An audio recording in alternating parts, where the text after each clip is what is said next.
भोरे भोरे एक ऐसी खबर लेकर के आए हैं जो जनता दल यूनाइटेड के लोगों को तो हो सकता है कि थोड़ी देर के लिए सुकून दे, लेकिन आरएलएसपी की कल्पना करने वाले लोगों के लिए एक झटका जरूर है।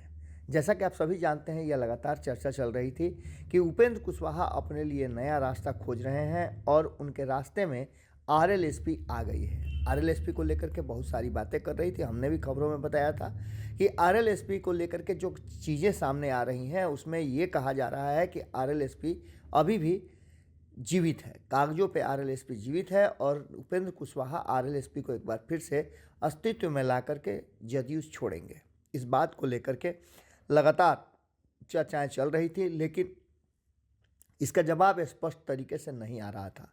हमने ये आग्रह भी किया था कि उपेंद्र कुशवाहा खुद बाहर आए और इस बात को कहें कि वो जदयू छोड़ करके नहीं जा रहे हैं। इसके साथ साथ और भी कई बातें थी जिसे हमने सवालों के साथ उपेंद्र कुशवाहा से पूछा था। अब उपेंद्र कुशवाहा ने इसका जवाब दे दिया है। जैसा कि आप सभी जानते हैं कि 3 तारीख को जो सावित्रीबाई फुले की जयंती के अवसर पर ये बातें कही जा रही थी कि आरएलएसपी की जयंती भी उसी दिन है और ये जयंती लगातार मनाई जा रही है। 2021 में बड़े धूमधाम से मनाई गई थी, लेकिन 2022 में इसे बहुत ही हल्के रूप में मनाया गया था। सावित्रीबाई फुले के जयंती के अवसर पर सिर्फ एक छोटा कार्यक्रम किया गया था जो उनके सरकारी आवास में हुआ था। उसके बाद 2023 में एक बार फिर से सावित्रीबाई फुले के कार्यक्रम को मनाया जाना और उसे आरएलएसपी के स्थापना दिवस से जोड़ा जाना, इस बात को लेकर के चर्चाएं ज़बरदस्त चल रही थी। मीडिया को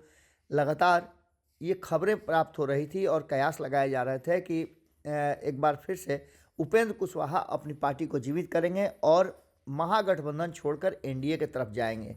इसके पीछे कई कारण और कई बातें बताई जा रही थी। इन सारी बातों को लेकर के जो वर्तमान बदली हुई परिस्थिति है उसमें हमने भी कई लोगों से बातचीत किया। इस बातचीत के दौरान एक बात साफ निकल कर के आई कि जहां उपेंद्र कुशवाहा इस पूरे बात पर कि वो जदयू छोड़ रहे हैं भड़क गए और उन्होंने मीडिया को ही कटघरे में खड़ा कर दिया कि पता नहीं मीडिया के पास ये बात कहाँ से आती है, मीडिया के लोग इस तरह का अनर्गल प्रलाप करते हैं और माहौल बिगाड़ने का काम करते हैं। लेकिन इन बातों को लेकर के जब हमने जदयू के एमएलसी रामेश्वर महतो से बातचीत किया तो उन्होंने भी स्पष्ट तरीके से ये बात कही कि कहीं कुछ भी नहीं है, नीतीश कुमार और उपेंद्र कुशवाहा दोनों एक हैं। उपेंद्र कुशवाहा ने भी इस बात पर तस्दीक करते हुए जब नीतीश कुमार पर सुधाकर सिंह ने हमला किया, सुधाकर सिंह ने अपशब्द बोले, उसके बाद सबसे पहले उपेंद्र कुशवाहा आकर के नीतीश कुमार के पक्ष से बोले और सुधाकर सिंह को उन्होंने कटघरे में खड़ा करते हुए राष्ट्रीय जनता दल को इस पर संज्ञान लेने की बात कही और कहा कि नीतीश कुमार और उनका डीएनए एक है। इन सारी बातों को लेकर के अब जबकि खुद उपेंद्र कुशवाहा ने ये बात कह दी है कि ऐसी कोई बात नहीं है, वो कहीं नहीं जा रहे हैं, लोग और मीडिया लगातार ये कह रही है कि 14 जनवरी के बाद ये हो जाएगा वो हो जाएगा, ऐसा कुछ भी नहीं होना है। सिर्फ और सिर्फ जदयू की तरफ से ये भोज दिया जा रहा है और इस भोज के बाद भी और इसके पहले और इसके बाद भी मैं जदयू का हूँ और जदयू में ही रहूँगा।